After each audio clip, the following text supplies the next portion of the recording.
अब किसानों की बढ़ेगी आय। यूपी कृषि विकास योजना के तहत क्षेत्र के किसानों को कृषि से जुड़ी अधिक से अधिक जानकारी देते हुए भटट ब्लॉक की कृषि रक्षा इकाई पर क्षेत्र के तमाम किसानों को निःशुल्क बीज वितरण किया गया।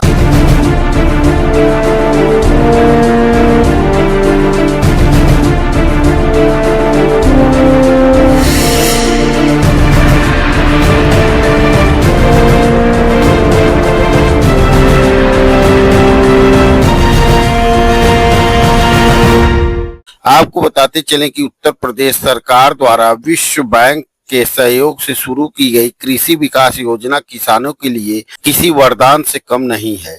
किसान इससे जुड़कर अपने खेतों की पैदावार अधिक से अधिक बढ़ा सकते हैं। अधिक जानकारी के लिए किसान अपने नजदीकी कृषि रक्षा इकाई पहुंचकर वहां बैठे अधिकारियों से सीधा संपर्क कर सकते हैं। इस परियोजना का मुख्य उद्देश्य राज्य के कम उपज वाले क्षेत्रों में कृषि और मत्स्य पालन की उत्पादकता को अधिक से अधिक बढ़ावा देना है, जिससे किसानों की आय में अधिक से अधिक वृद्धि हो सके।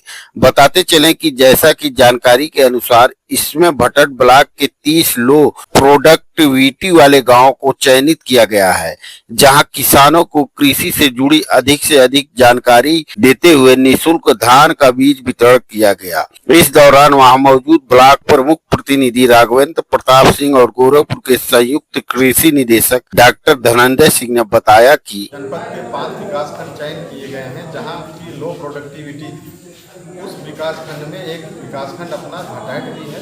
भटहट विकास खंड के भी 30 गाँव चयन किए गए हैं, जहाँ की लो प्रोडक्शन होता था क्रॉप्स का।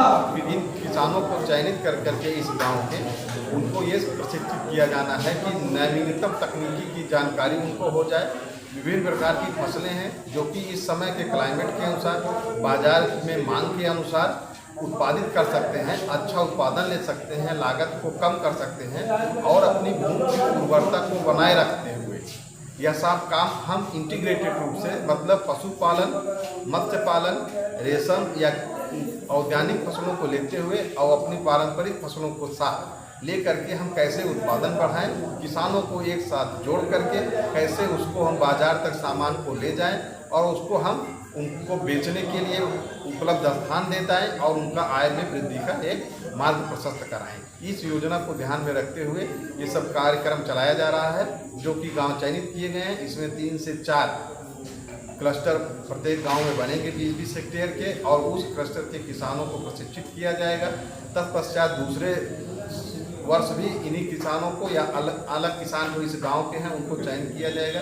इस प्रकार से 4 से 5 वर्ष तक की ये योजना है। इसमें 4 साल हम लोग फील्ड में रह करके किसानों के साथ, इनके साथ मिल करके विभिन्न प्रकार की कृषि की तकनीकी को देते हुए, बाजार को उपलब्ध कराते हुए और इनके व्यापार को बढ़ाने का काम किया जाएगा। कितने ग्राम सभाओं के किसानों को आज वितरण हुआ है धान? आज यहाँ पे 7 से 8 इस विकास खंड के ग्राम पंचायत के किसान आए थे और जो 30 गांव हमारे चयनित किए गए हैं, सभी गांव के किसानों को बुला करके उनका चयन किया जा चुका है। आएंगे और बायोमेट्रिक के माध्यम से ऑथेंटिकेशन करते हुए यहाँ से ढैंचा और धान का बीज ले जाएंगे। हम लोग बृहद पैमाने पर इस जनपद में डायरेक्ट सीडिंग ऑफ राइस, जिसको DSR कहते हैं, उसका भी कार्यक्रम चला रहे हैं। इसमें कृषि विज्ञान केंद्र भी हमारे सहयोगी हैं और इरी जो इंटरनेशनल संस्था है राइस रिसर्च पे, वो भी हमारी पार्टनर है, इसमें सहयोग दे रही है।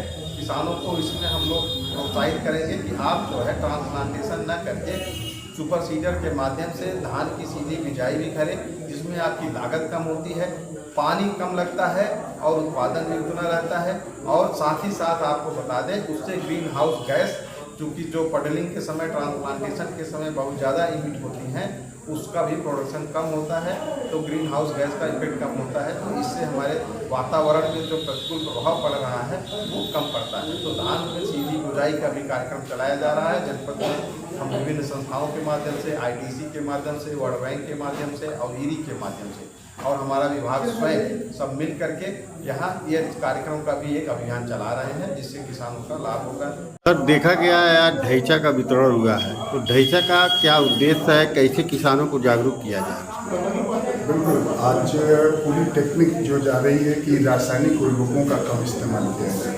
रेचा एक ऐसा प्राकृतिक पौधा है कि जो वायुमंडल से नाइट्रोजन को अपने आप में स्टोर करता है और इसको 30 से 45 दिन के अंदर अगर इसका जब क्रॉप तैयार होता है, उस पौधे को अगर ज़मीन में जब डिस्ट्रॉय किया जाता है तो जब पौधे को नाइट्रोजन की ज़रूरत पड़ती है उस समय नेचुरली बिना किसी बाहर के केमिकल को डाले खेत में हमारे पौधों को जो हम फसल डाल रहे होते हैं उसमें उस ढैंचा के थ्रू जिसमें गांठ बनी होती है उसके थ्रू पौधे को नाइट्रोजन मिल जाता है, जिससे हम लोग दो बातें कर सकते हैं। एक तो प्रकृति का रक्षा कर सकते हैं, जो यूरिया में बहुत सारा हमारा विदेशी पूंजी फॉरेन करेंसी खर्च हो रहा है उससे रोक सकते हैं और नेचुरल खेती को बढ़ावा दे सकते हैं। किसानों को क्या संदेश देंगे सर?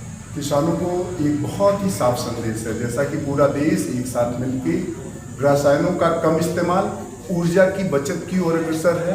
हम भी यही चाहेंगे कि हम सब मिलकर, क्योंकि भारत कृषि प्रधान देश है, हम सब मिलकर इस देश में कृषि में इस्तेमाल होने वाले रसायनों का उसका कम इस्तेमाल करें, तकनीकी विधि से हम अपनी खेती को करें और देश में जो ऊर्जा संचय का एक अभियान चला है, ऊर्जा के भी संचय को हम लोग कम कर ऊर्जा को संचय करें, उसके खर्च को मिनिमम करें, जिससे प्रकृति और देश पर पड़ रहे अतिरिक्त भार को कम किया जा सके।